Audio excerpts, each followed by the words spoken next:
கிறிஸ்துவுக்குள் பிரியமானவர்களே,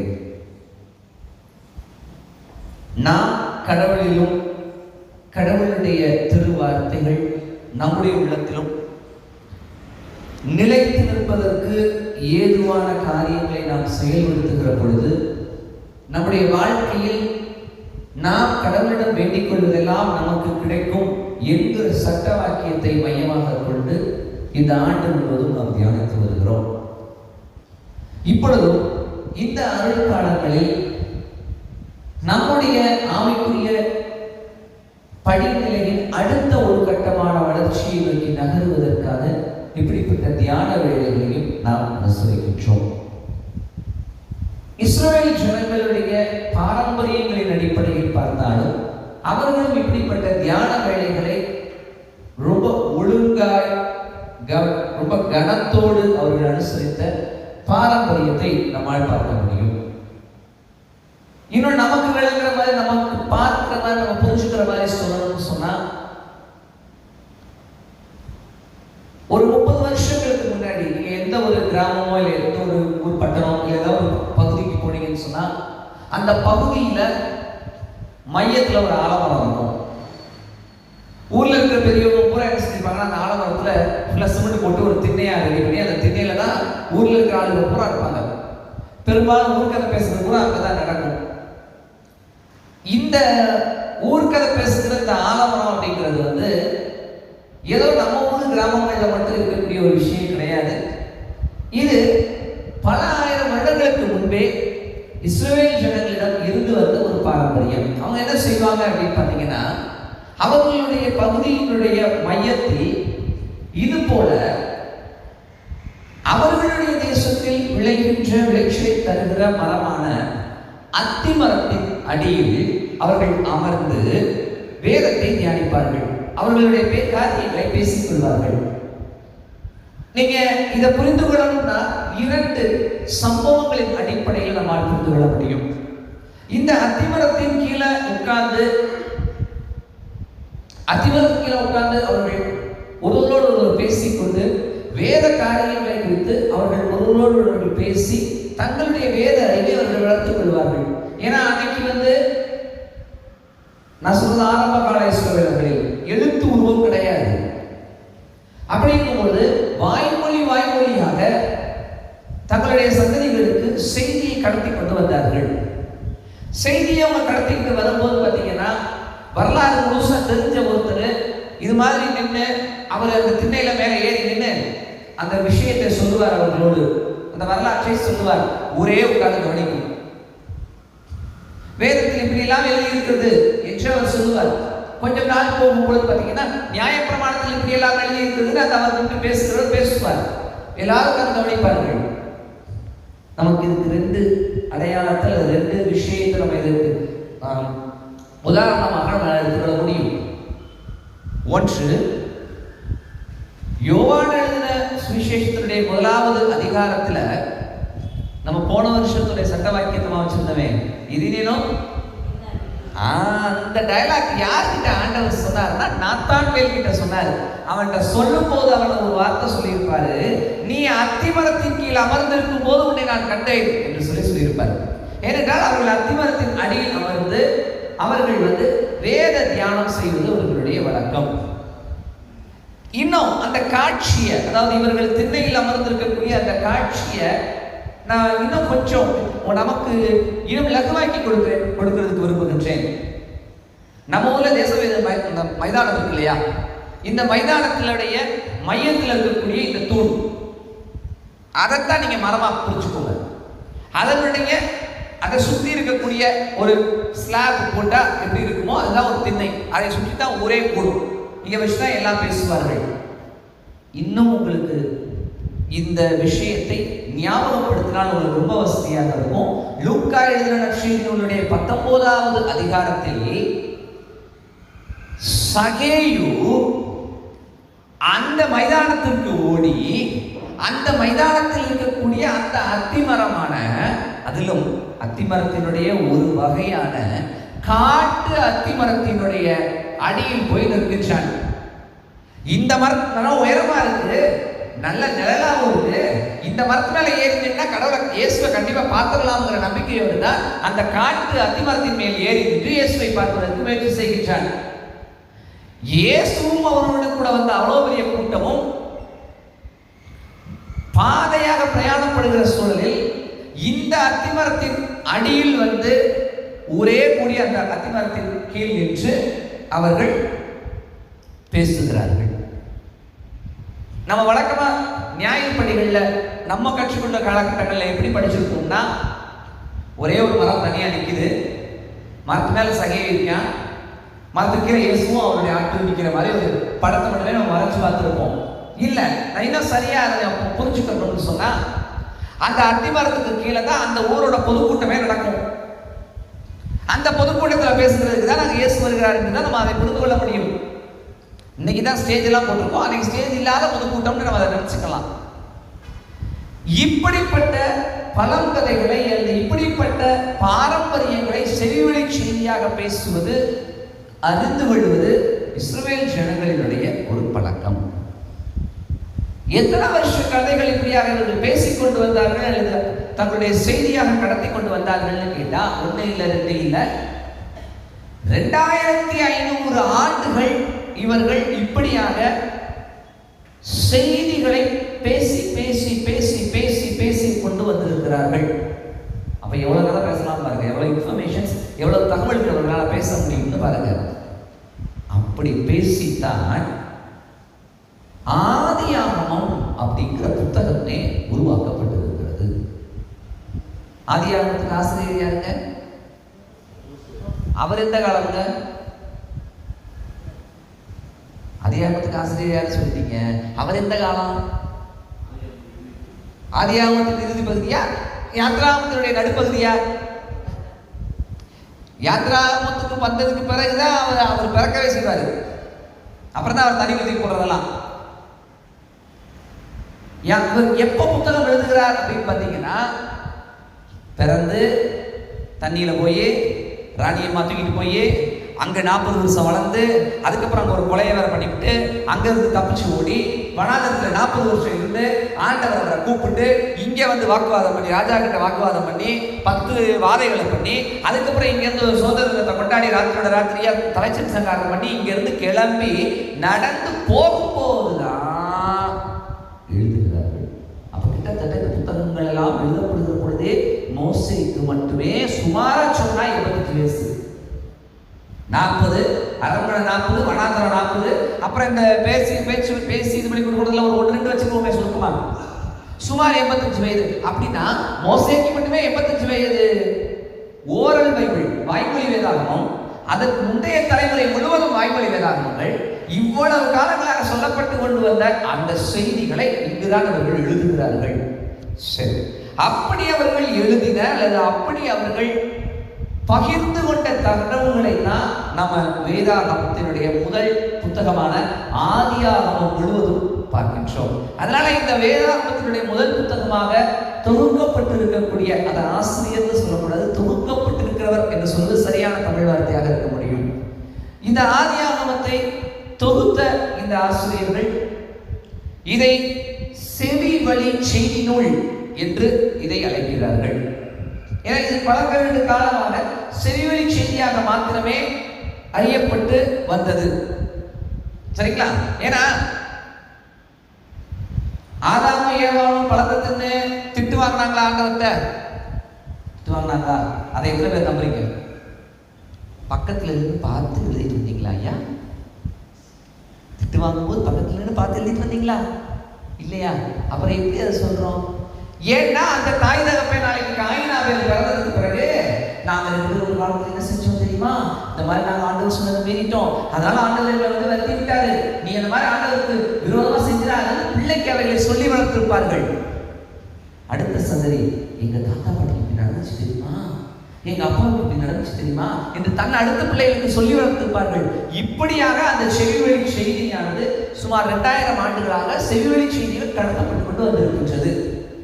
இப்படிப்பட்ட இவர்களுடைய இந்த இஸ்ரவேலர்களுடைய பாரம்பரிய செய்தி நூலில் 4 முக்கிய நபர்கள் இவர்களுடைய முற்பிதாக்கள் என்றும் இவர்களுடைய குலத்தினுடைய மூதாதையர்களில் முக்கியமானவர்கள் என்று கருதப்படுகிறார்கள்.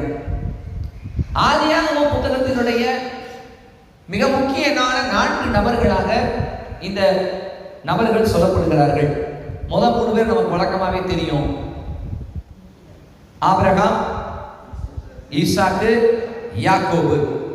இந்த 3 பேரை பற்றி நம்ம அதிகமாகவே கற்றிருக்கிறோம். இந்த சூழ்நிலையில 4வதாக ஒரு பிதாவாக ஒருவர் இருக்கிறார். ஆனா அவரை குறித்த ஒத்துக்கொள்ளுதல் என்னவோ பல நேரங்கள்ல மாறுபட்டு இருக்கிறது. ஏன் அப்படின்னா, இந்த 4வது நபர் மொத்தமாக அவர்கள் பிரிந்து போன 12 பிள்ளைகளில் ஒரு பிள்ளையாகிய யோசேப்பு. இந்த யோசேப்பை தங்களுடைய முற்பிதா என்று யோசேப்பின் சந்ததியார் மாத்திரமே ஒத்துக்கொள்கிறார்களே தவிர மீதி 11 பேரும் யோசேப்பை தங்களுடைய முற்பிதா என்று சொல்லிக் கொள்வது இல்லை. நியாயத்தர நீங்க கேட்பீங்க, கரெக்ட் தான். ஆனா அந்த யோசேப்பினால் தான் இவர்கள் ஜீவரட்சணை பெற்றுக் கொண்டார்கள் என்பதையும் நாம் மறுத்துவிட முடியாது இல்லையா?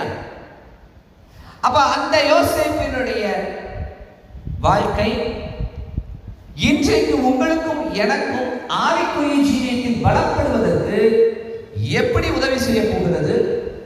நாம் கடவுளுடைய பிள்ளைகளாய் கிறிஸ்துவை பிரதிபலிக்கிறவர்களாய் இந்த பூமியில அவருடைய வார்த்தையில் நிலைத்து இருக்கிறவர்களாய் எப்படி வாழ முடியும் என்பதை இந்த அருட்காலங்களில் வருகிற 6 சனிக்கிழமைகளிலும் நாம் கற்றுக்கொள்ளப் போகிறோம்.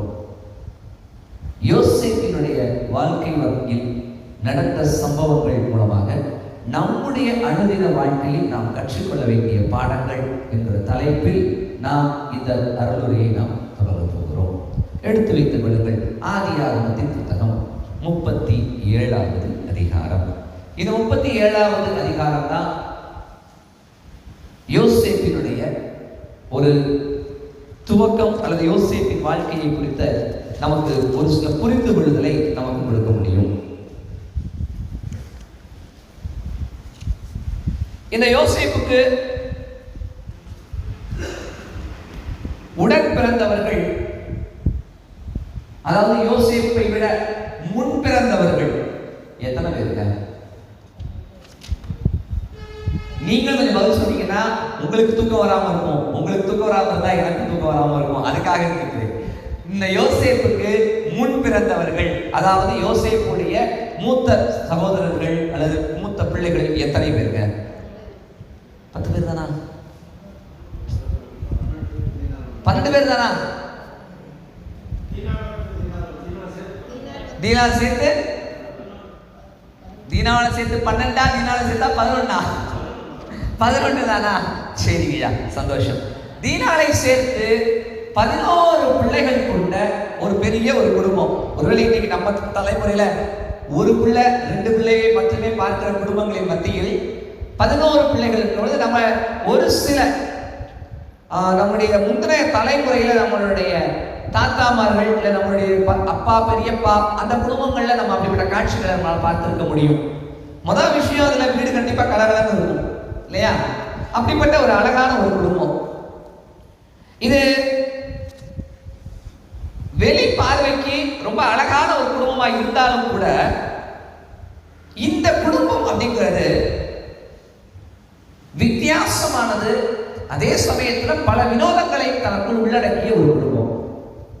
ஏன்னா இந்த குடும்பத்தினுடைய ஆணி வேறாக பொருளாதாரத்தில், அந்த குடும்பத்திலேயே பொருளாதாரத்தில் மேல் நோக்கிய நபராக ஒரு காலத்தில் அறியப்பட்டு பல பெருமைகளை கொண்டவராக பேசப்பட்ட ஒரு நபராக இருந்தவர் யார் அப்படின்னா இந்த குடும்பத்தினுடைய அம்மாவளி தாத்தா. யாரு? லாபான். இந்த லாபான் யாரு? எதை எடுத்தாலும் தனக்காக என்ன லாபம் என்று மாத்திரமே கணக்கு பார்க்கக்கூடிய ஒரு நபர். எதுல எடுத்தாலும் அவருக்கு என்ன வேணும்? வருமானம் தான் முக்கியம். இப்படிப்பட்ட தகப்பனின் பிள்ளைகளாய் வளர்ந்து விட்ட பெண்கள், அதுதான் எங்க அம்மாக்களுடைய குணாதிசயம். அப்ப அந்த குணம் மகளிர்கிட்டே கொஞ்சம் கொஞ்சம் இருக்கு. எந்த ஒரு பொருள் எடுத்தாலும் எனக்கு தான் வேணும், அது அது கணவனாக இருந்தாலும் சரி என்று அவர்களுடைய இளமை காலங்களுடைய சம்பவங்களை பார்க்கும் பொழுது அக்காவும் தங்கச்சியும் சுமூகமான ஒரு உறவு நிலையில் இருந்ததற்கான பதிவுகள் ரொம்ப கம்மி. இப்படிப்பட்ட பெரியம்மாவும் சித்தியும், அம்மாவுக்கு ஒரு வேலைக்காரமா, பெரியம்மாவுக்கு ஒரு வேலைக்காரமா, ஆக மொத்தத்துக்கு இப்ப நமக்கு 3 பெரியம்மாவா ஆச்சு. இந்த யோசேப்பு அப்படிங்கிற இந்த குழந்தை பிறந்திருக்கிறது, வளர்ந்திருக்கிறது. இது கொஞ்ச நாள் அம்மாவுக்கு ரொம்ப பிடிச்ச பிள்ளையாகவே இருந்துச்சு. இருக்கிற 4 மனைவிகளில் எங்க அப்பாவுக்கு ரொம்ப பிடிச்ச மனைவி, இந்த ரொம்ப பிடிச்ச மனைவியினுடைய ரொம்ப பிடிச்ச மகன். அது மட்டும் இல்ல, இவன் பிறக்க ஆரம்பித்த பொழுது லாபானுடைய வீட்டில், அவருடைய தாத்தா வீட்டில் இல்லையா பிறந்து அந்த சூழலே ஆரம்ப வாழ்க்கையை வாழ ஆரம்பிச்சவன். தன்னுடைய கண்ணு முன்னாடியே தன்னுடைய மாமன்மார்கள், அம்மாவினுடைய தம்பிமார்கள், அவர்கள் 85 வயசான நம்ம அப்பாவை எதிர்த்து பேசுவதை கண்ணால் பார்த்தவன். எங்க அப்பா வீட்டு சொல்றதானே நீங்க உட்கார்ந்து சாப்பிடுறீங்கன்னு மச்சினைகளுடைய வார்த்தையை தாங்காம அப்பா கிளம்புகிறதை கண்ணால் பார்த்தவன். நமக்கு ஒரு தம்பி பாப்பா விளையாட வரப்போகுதுன்னு சந்தோஷத்தில் இருந்தவன். அந்த தம்பி பாப்பா வரும்போது அம்மா ஆண்டவத்தை போயிட்டாங்களா என்று புரியாத வயதில் கூட தன் தாயை இழந்தவன். பெரியம்மாக்களின் வளர்ப்பில் வளர்க்கப்பட்டவன். அவர்களுடைய பிள்ளைகளோடு கூட சேர்ந்து விளையாட நினைத்தவன். நினைத்தவன் தான், விளையாட்டவன் இல்லை. அந்த அண்ணன்மார்களுடைய சூழல் எப்படி இருந்துச்சு? வழக்கமா நமக்குமே தெரியும். ஒரு வீட்டுல 4-5 பிள்ளைங்க, முந்தைய தலைமுறையில் இருக்கிறவர்களுக்கு தெரியும். ஒரு வீட்டுல 6 பிள்ளை இருக்குன்னு வச்சுக்கோங்களேன். இந்த மூத்த பிள்ளைக்கும் கடைசி பிள்ளைக்கும் இருக்கிற வயசு வித்தியாசம் அம்மாவுக்கும் பிள்ளைக்கு இருக்கிற வயசு வித்தியாசம் அளவுக்கு இருக்கும். மூத்த பிள்ளை ஃபர்ஸ்ட் ஸ்டாண்டர்ட் படிக்கும், மூத்த பிள்ளை வந்து காலேஜ்ல ஃபர்ஸ்ட் இயர் படிக்கும். அந்த வீட்டுடைய 6வது பிள்ளை இப்பதான் ஸ்கூல்ல ஃபர்ஸ்ட் ஸ்டாண்டர்ட் படிக்கும். இந்த வித்தியாசம் இருக்கும். அப்ப இவரால் அவர்கிட்ட ஓடி பிடிச்சு விளையாட முடியாது. சொல்ல போனா அவருக்கும் இவருக்கும் கண்டிப்பா ஒரு பெரிய ஒரு வயசு வித்தியாசம் இருப்பதனால உறவுகள்லயும் ஒரு பெரிய கேப் இருக்கும். இப்படி பாருங்க, இவரு முன்னால இருக்கிற 11 பேர் இருந்தாலும், வீட்டுக்குள்ளேயே விளையாடுறதுக்கு 11 பேர் இருந்தாலும் ஒருத்தர் ஒரு கூட விளையாட விளையாடு.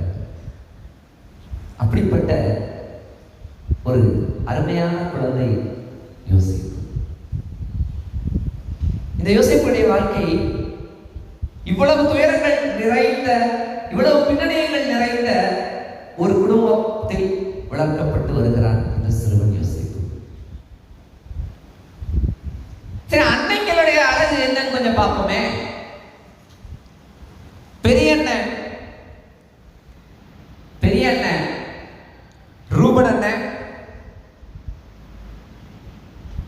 ஏற்கனவே நம்ம பெரியம்மா பில்லாலோட ஏதோ சேட்டையெல்லாம் பண்ணாருன்னு பெரியவங்க எல்லாம் பேசிக்கிட்டாங்க. அதனால பெரிய அண்ணனுடைய கேரக்டரே சரியில்லைன்னு அப்பா சொல்லுவார் அடிக்கடி. அப்படி ஒரு பெரிய அண்ணன். அடுத்த அண்ணன் சிமியோன் அண்ணன், லேவி அண்ணன் ரொம்ப கோவக்காரங்க. பந்து கேட்டா கூட அடிச்சுடுவாங்க, அவ்வளவு கோவக்காரங்க. எங்க அக்கா தீனாக்கா ஏதோ பிரச்சனையில மாட்டிக்கிச்சுன்னு சொல்லி இந்த 2 அன்னைக்கும் கத்தி எடுத்து போய் கொலையெல்லாம் பண்ணிட்டாங்க. அவ்வளவு கோவக்காரங்க எங்க 2 அன்னைங்க. இப்படிப்பட்ட அன்னைங்களுக்கு தம்பியா வளர்ந்துருக்கேன். சரி, இன்னும் கொஞ்சம் நகர்வோமேன்னு பார்த்தா எங்க 4வது அண்ணன் ஒருத்தர் இருந்தாருங்க. அவரு பேரு யூதா. பேர் நல்லா இருக்கே, கூப்பிட சௌரியமா இருக்கேன்னு நினைச்சேன். அவர் கூடயாவது போய் ஒட்டிக்கலாம், கொஞ்சம் விளையாடலாமே நினைச்சா அவர் தனி கொடுத்துட போயிட்டாராம். ஒருத்தனை போய் அங்க அவருக்கு மகைய மருமகளா வந்துருச்சுன்னு கேள்வி. இந்த சூழ்நிலையில 5வது அண்ணன் தான், 6வது அண்ணன் நப்தலி, 7வது அண்ணன் காத், 8வது அண்ணன் ஆசேர். இந்த 4 பேர் தாங்க என் கூட வந்து விளையாடுறாங்க. ஆனா இந்த 4 பேரும் மகா யோகி பேரு. இவங்க கூட தான் விளையாடுறது. எனக்கு வழக்கமா இந்த இவ்வளவு பெரிய குடும்பத்துல நமக்கு இமீடியட் நெக்ஸ்ட் சொல்லுவோம் இல்லையா, அடுத்த அண்ணன். அதாவது இப்ப நம்ம வீட்டுல வந்து நம்ம யோசேப்பு 11வது குழந்தைன்னா கண்டிப்பா அவர் யாரோட தான் அதிகமா விளையாண்டுருப்பாங்க, 10வது குழந்தையோட தான் அதிகமா விளையாண்டுருக்கீங்க, வயசும் ஒத்து போகும். ஆனா பாருங்க, இவருடைய 9வது அண்ணனான இசகாரோடும் 10வது அண்ணனான செபுலோனோடும் இவர் விளையாண்டதை விட இவர் யாரோடு அதிகமா இருக்கிறார் அப்படின்னு பாத்தீங்கன்னா 5, 6, 7, 8 என்கிறவர்களோடு அதிகமாக நெருங்குகிறார். இந்த 5, 6, 7, 8 யார் அப்படின்னு பாத்தீங்கன்னா, ஒரு காலத்தில் எங்க வீட்டுல, எங்க அப்பாவோட வீட்டுல, எங்க பெரியம்மாவுக்கு, எங்க அம்மாவுக்கு வேலைக்கார பெண்களாய் அடிமைகளாய் வந்து பிற்காலத்தில் எனக்கு பெரியம்மாவாக மாறிவிட்டவர்களின் குழந்தைகள். அவர்கள் ஒரு காலத்துல இன்னமும் மூத்த எங்க பெரிய அன்னைங்க மூலமாக நீ வேலைக்காரியோட மகன் தானே என்று ஏளனமாய் பேசப்பட்டு கண்ணீர் சிந்துகிற கூட்டத்தால் அவர்களோடு தான் ஆறுதலாய் விளையாடுகிறார். இப்படிப்பட்ட ஒரு அழகான ஒரு குடும்பம். வெளியிலிருந்து பார்க்கும் பொழுது பெரிய குடும்பம். பெரிய குடும்பத்துக்குள் நடக்கிற பிரச்சனைகளை ரொம்ப அழகாய் காட்டுகிறதுங்க இந்த ஆதியாகமத்தின் 37வது அதிகாரம்.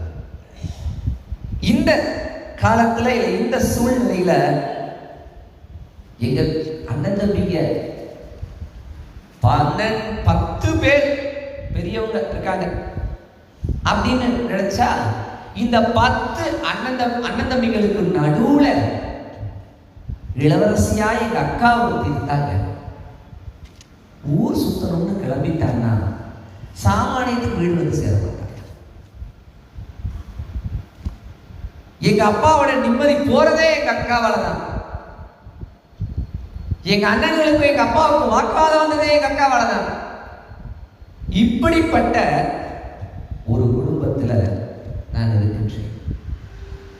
நானாவது பரவாயில்லைங்க, இது எதுவுமே புரியாத எனக்கு ஒரு தம்பியும் இருக்காங்க, பென்யமின் அப்படின்னு சொல்லி. நானும் என் தம்பியும் சிறுவர்களாக ஓடி பிடித்து விளையாடி கொண்டிருக்கின்ற ஒரு குடும்பம். இப்படிப்பட்ட இந்த குடும்பத்துல இந்த யோசேப்பினுடைய குணாதிசயங்களை கொஞ்சம் பகிர்ந்து பாருங்க. இந்த யோசேப்பு கிட்ட இருந்து நானும் நீங்களும் கற்றுக்கொள்ள வேண்டிய 3 குணாதிசயம் என்ன தெரியுமா? முதலாவது, அவன் தன்னுடைய 5வது, 6வது, 7வது, 8வது அண்ணன்மார்களோடு ஒருவேளை அந்த குடும்பத்திலேயே ஏளனம் செய்யப்படுகிற, ஒதுக்கப்படுகிற, எல்லாராலும் மதிப்பிழந்தவனாய் காணப்படுகிற ஒரு கூட்ட ஜனங்களோடு தன்னை இணைத்துக் கொள்ள விரும்புகின்ற ஒரு பண்பு. உபவாசம் என்பது இந்த காலத்துக்கு நம்ம வைக்கின்ற ஒரு பொது பெயர் இல்லையா? ஏது உபவாசம்? ஏசாயா 58வது அதிகாரத்தை நீங்க வாசித்து பார்த்தீங்கன்னா, ஏசாயா 58வது அதிகாரம் ரொம்ப அழகா நமக்கு ஒரு உபவாசம்னா என்ன, எப்படி இருக்கணும் அப்படின்னு சொல்லி ஒரு அழகான ஒரு பட்டியல் சொல்லுவேன். அதை கொஞ்சம் எடுத்து வாசிச்சு பார்ப்போமா? கரெக்ட். பசியுள்ளவனுக்கு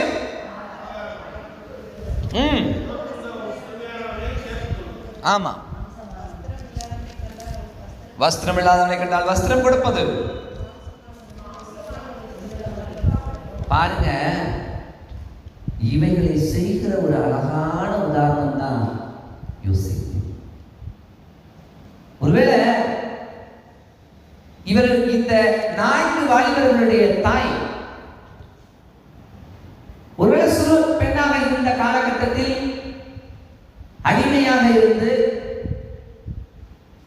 முதலாளியுடைய மகனுக்கு திருமணம் நடக்கும் போது சீதனமாய் கொடுக்கப்பட்ட அடிமைகள். அவர்கள் தங்கள் பிள்ளைகளுக்கு வளர்க்கும் பொழுதெல்லாம் வெறுப்ப ஊட்டி ஊட்டி ஊட்டி ஊட்டி வளர்த்திருக்க வாய்ப்பு இருக்கிறது. டேய், இந்த பெரியவங்க 4 பேரும் உனக்கு அன்னைக்கே நினைக்காதீங்கடா. ஒரு காலத்துல அவங்க அம்மா எங்களுக்கெல்லாம் எஜமானி அம்மா. அப்ப எங்களை எவ்வளவு பாடா படுத்துவாங்க தெரியுமா? அவங்க பிள்ளைகிட்ட கவனமாயிரு என்று அந்த பிள்ளைகளுக்குள் நஞ்சை ஊற்றி ஊற்றி ஊற்றி ஊற்றி வளர்த்து அந்த பிள்ளைகளுடைய வாழ்க்கை துன்மார்க்கமாய் மாறிவிடுகிறது. அந்த ஆதியாகமம் 37வது அதிகாரத்தினுடைய 2வது 3வது வசனங்கள்ல நீங்க கொஞ்சம் பார்த்தீங்கன்னா தெரியும். அந்த சகோதரர்களுடைய துன்மார்க்கம் அதை தகப்பனுக்கு சொல்லிக் கொண்டு வருவான்னு சொல்லியிருப்போம். அப்படிப்பட்ட துன்மார்க்கர்களாய் அவர்கள் மாறி போனது அல்லது மாற்றி அவர்களை போட்டது யார் என்றால் ஒருவேளை தாயினுடைய வளர்ப்பாக இருக்குமே. இன்றைக்கு நம்முடைய குடும்பங்களில் நாம் பிள்ளைகளை வளர்க்கிற விதத்தை இந்த குடும்பத்தில் இருக்கிற அழகாக கற்றுக்க முடியல. ஒரு பிள்ளை வளரும் பொழுது அது மன அளவில் எத்தனை அழுத்தங்களை தனக்குள் வைத்துக் கொண்டு அந்த குழந்தை வளர்கிறது அப்படிங்கிறத இந்த யோசேப்பினுடைய வாழ்க்கையில் மிக அழகாக கற்றுத்தருகிறது. இப்படிப்பட்ட சூழ்நிலையில யார் ஒதுக்கப்படுகிறார்களோ, யார் விரட்டப்படுகிறார்களோ, யார் உரிமை இழந்து காணப்படுகிறார்களோ அவர்கள் பக்கம் நிற்க வேண்டியது இந்த யோசேப்பு நமக்கு கற்றுத்தருகிற முதலாவது. 2வது பாடம், அப்படி நின்றாலும் தான் எந்த தவறுமே செய்யாத அளவிற்கு தன்னை பரிசுத்தமாய் காத்துக் கொண்டது இந்த பிள்ளையிடம் காணப்படுகிற அழகான 2வது குணாதிசயம். தகப்பனிடத்துல இந்த 4 சகோதரர்களுடைய தவறுகளை சொல்லுகிறானே தவிர யோசேப்பு ஏதாவது தவறு செய்தாரா? அக்கிரமம் செய்தாரா? ஐயா, நான் அசுத்த உதடுகள் உள்ள ஜனங்களின் மத்தியில் குடியிருக்கிறவன், ஆனால் என்னை சுத்தவனாக பார்த்துக் கொண்டவன். அதுதானே யோசேப்பு கற்றுத்தருகிற பாடம். நம்ம பல நேரங்களில் என் கூட இருக்க ஃப்ரெண்ட்ஸும் சரியில்லைங்க சார், அதனால தான் நான் இப்படி நாசமாக போனேன் சொல்லிக்கிறோம்ல. என் குடும்பத்தில் எனக்கு சப்போர்ட்டே இல்லைங்க, அதனால தாங்க நான் இப்படி ஆயிட்டேன் சொல்லுகிறோம்ல. யோசேப்பை விட வாங்க நம்ம கஷ்டப்பட்டோம். நாம் எந்த நிலையில் இருந்தாலும், யாரை சுற்றி இருந்தாலும், நாம் கடவுளுக்கு உண்மையாய் இருக்க வேண்டியது மிக அவசியம். இப்படிப்பட்ட இந்த சிறுவன் யோசேப்பு அல்லது யோசேப்பு குடும்பத்திலேயே தகப்பனுக்கு பிடித்த ஒரு பிள்ளையாய் வளர்கிற இந்த குடும்பத்திலிருந்து யோசேப்பு விடாத செய்தியில் நம்ம கற்றுக்கொள்கிற இந்த 2வது குறிப்பு, நான் எப்படிப்பட்ட சூழலில் வாழ்கிறவனாய் இருந்தாலும் காணப்பட்டாலும் நான் என்னுடைய வாழ்க்கையை ரொம்ப சுத்தமா ரொம்ப பரிசுத்தமா வாழ்வதற்கு அழைக்கப்படுகிறோம். அவன் வாழுகிற பொழுது வளருகிற பொழுது ரொம்ப நல்ல பிள்ளையா எந்த சேட்டையும் பண்ணாதவனாய் அவன் இருந்தான் அப்படிங்கிறதுக்கு நமக்கு ஆதாரம் வேணும்ல, சொல்லிட்டு போக கூடாது மேலோட்டமா. ஆதியாகமம் 39வது அதிகாரத்தினுடைய 9வது வசனத்தை எடுத்து பார்த்தீங்கன்னா, வழக்கமா நம்ம வாலிபர் கூட்டத்துக்கு நம்ம வைக்கிற அடிப்படை வசனமே அது ஒண்ணுதான். அது என்னங்க அந்த வசனம்?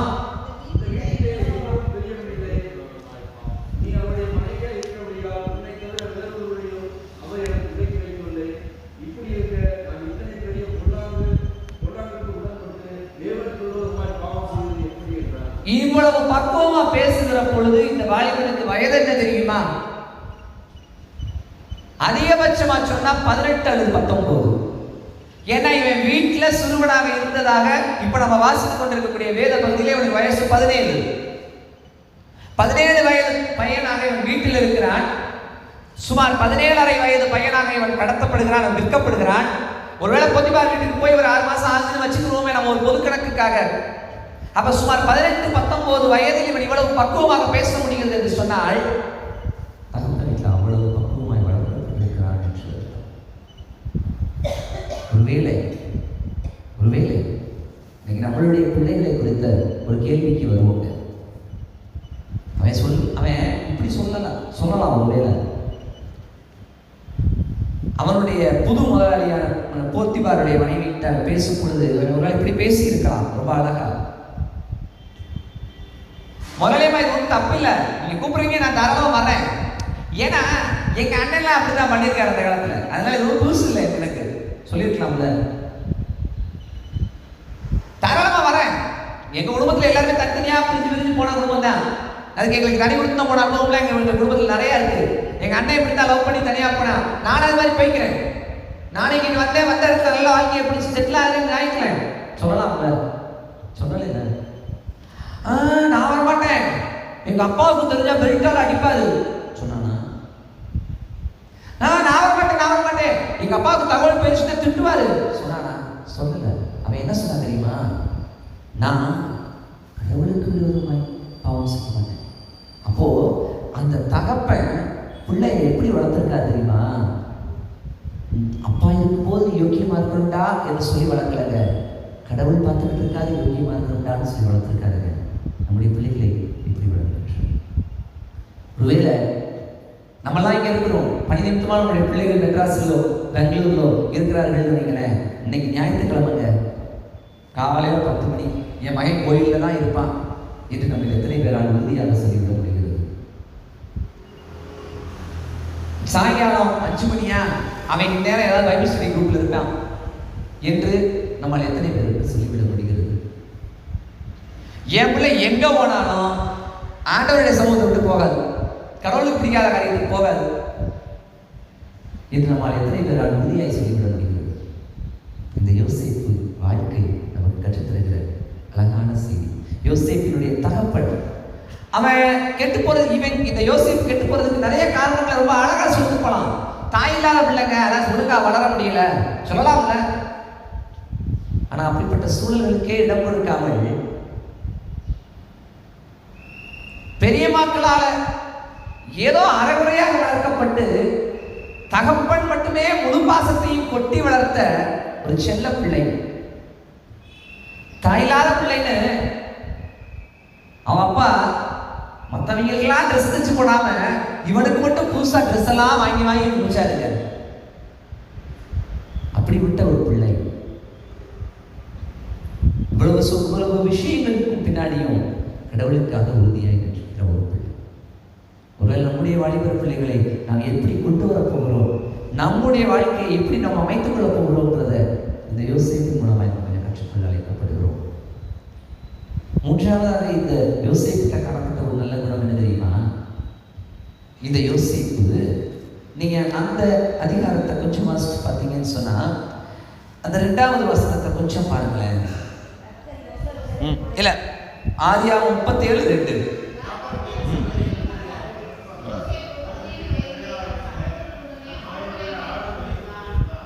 போதும். அந்த குடும்பத்துடைய வருமானம் எது? அதை யாரு வச்சா? 17 வயதில் குடும்ப பாரத்தை சுமந்து விட்டவர்கள் இளைஞரையா? நம்முடைய பிள்ளைகளுக்கு, நம்முடைய அடுத்த சந்ததிக்கு குடும்பத்தினுடைய பொறுப்புகளை, குடும்பத்தினுடைய வரவு செலவுகளுடைய அவசியத்தை, குடும்பத்தினுடைய கஷ்டங்களை, பொருள் ஈட்டுவதற்கு நாம் படுகிற பிரயாசங்களை சொல்லி வளர்த்திருக்கிறோமா? இந்த யோசேப்பு நமக்கு கற்றுத்தருகிற பாடம் இல்லையா இது? நம்முடைய குழந்தைக்கு ஒரு பொம்மை வாங்கி கொடுக்கும் போது, தம்பி இந்த பொம்மை 100 ரூபாய், நீ கேட்ட அப்பா வாங்கி தரேன், இந்த 100 ரூபாய்க்கு அப்பா ஒரு 4 மாசம் வெயில்னு சம்பாரிச்சப்பா. அப்பாவை நிறைய பேர் மேனேஜர்களாக உட்காந்து திட்டுனாங்க. அதெல்லாம் வாங்கிட்டு வெயில்ல இங்கிருந்து கஷ்டப்பட்டு பஸ் ஸ்டாண்ட் வரைக்கும் நடந்து போய், கஷ்டப்பட்டு பஸ்ல தொங்கிக்கிட்டு போய், வேர்வையில இருந்து வேலை பார்த்து கஷ்டப்பட்டு கொண்டு வந்த காசு. அதுல நீ கேட்ட நான் வாங்கி கொடுத்துருக்கேன், இந்த பொம்மையை பத்திரமா வச்சுக்கப்பா. சொல்லி பாருங்கள், பிள்ளை அந்த பொம்மையை தூக்கி போட்டு மிதிக்காதுங்க. பிள்ளைகளுக்கு பொருட்களினுடைய அந்த விலை, அந்த பணம் வருவதற்குரிய வழிகளை, அதற்கு நாம் பட்ட பிரயாசங்களை சொல்லிக் கொடுத்துருக்கிறோமா? ஒருவேளை அதெல்லாம் சொல்லிக் கொடுத்து வளர்க்கப்பட்டதுனாலதான் என்னவோ இந்த யோசேப்பு தன் வாழ்க்கையில் 17 வயதுல குடும்ப பாரத்தை எடுத்துக்கொண்டாங்க. குடும்பத்தினுடைய பொறுப்புகளை தானும் பங்கெடுக்க விரும்புகிறாங்க. குடும்பத்தினுடைய பொறுப்புகளில் நானும் ஒரு பங்கெடுத்துக் கொள்கிறேன் என்று வருகிறாங்க. ஏன் தெரியுமா? எங்க அன்னைக்கு எங்க அப்பாவுக்கு குழப்பத்தை உண்டாக்கிட்டு போயிட்டாங்க. ஒருத்தனுடைய மூத்தவனுக்கு குணம் சரியில்லை, அடுத்த 2 பேர்களுக்கு கோபம், 4வது பையன் தனி கொடுத்தனும் போயிட்டான். 5, 6, 7, 8 துன்மார்க்கமாவே ஜீவித்து எதுல லாபம் கிடைக்கும், எதுல சுருட்டிக்கலாம்னு அலைகிற ஒரு கூட்டம். இந்த 9, 10 குறிப்பே வராத அளவுக்கு என்னுடைய 9வது 10வது இசகாசங்களோடு அன்னைங்க நானாவது எந்திரிச்சு, நானாவது தலையெடுத்து எங்க அப்பாவுடைய குடும்ப பொருளாதாரத்தை என் தோல்ல சுமக்கணுங்க என்று நினைக்கின்ற இந்த அழகான யோசேப்பு. இப்படிப்பட்ட அழகான இந்த யோசேப்பினுடைய முதல் பாகமாக யோசேப்பு தன் வீட்டில் எப்படி இருந்தான் அப்படிங்கிறத இன்னைக்கு தியானித்திருக்கிறோம். கர்த்தருக்கு சுத்தமானாள். இந்த யோசேப்பினுடைய வாழ்க்கை இன்னும் நம்மோடு கூட பேசுகிற அடுத்த செய்திகளை வருகிற நாட்களில் நாம் கவனிப்போம். கண்களை மூடி ஜெபம் செய்வோம்.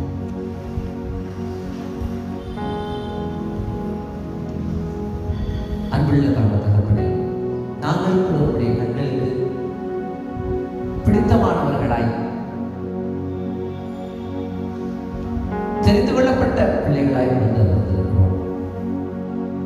எங்களை சுற்றியும் கூட அநேகர் உம்மை வேதனைப்படுத்திக் கொண்டிருக்க, நாங்களோ உமக்கு பிரியமாய் நடக்க வேண்டும் என்று தீர்மானத்தில் வந்திருக்கிறோம்.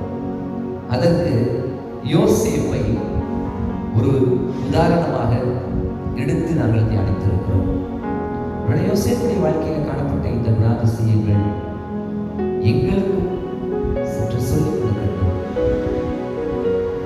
தகப்பன் யோசேப்பின் மேல் வைத்த அன்பிற்காக பல வர்ண அங்கியை கொடுத்தார். நீரோ எங்கள் மேல் வைத்த அன்பிற்காக எங்களுக்கு ரட்சணியத்தின் சால்வையை கொடுத்திருக்கிறீர். அந்த ரட்சிப்பின் சால்வையை பெற்றுக்கொண்ட பல வர்ண அங்கியாய் ரட்சிப்பின் சால்வையை பெற்றுக்கொண்ட நாங்கள் அதற்கு மாத்திரமாய் நடந்ததில்லை என்று சொல்லினார். எங்கள் சகோதரர்களைப் போல, எங்கள் மூத்தவர்களைப் போல நாங்களும் உம்மை துக்கப்படுத்தி விடாதபடிக்கு இந்த அருள் காலத்தில் கர்த்தரே உம் பாதத்தில் பணிகிறோம். உலகாலே தீர்ப்பு நாள் வரும் முன்னே எங்கள் பாவம் உணர்ந்து கண்ணீர் சிந்தி மோட்ச வாசல் கூட்டும் முன்னே எங்கள் பேரில் கடாட்சம் வலுவாத மணியை காக்கிறது. மகிமையுள்ள ஞானஸ்தானத்தின் முன்பாக மிகுந்த சந்தோஷத்தோடு மாசற்றவர்களாய் உங்களை நிறுத்தப் போகிறவரே, தாம் ஒருவரை ஞானமுள்ளவராகிய கடவுளே, உமக்கு எல்லா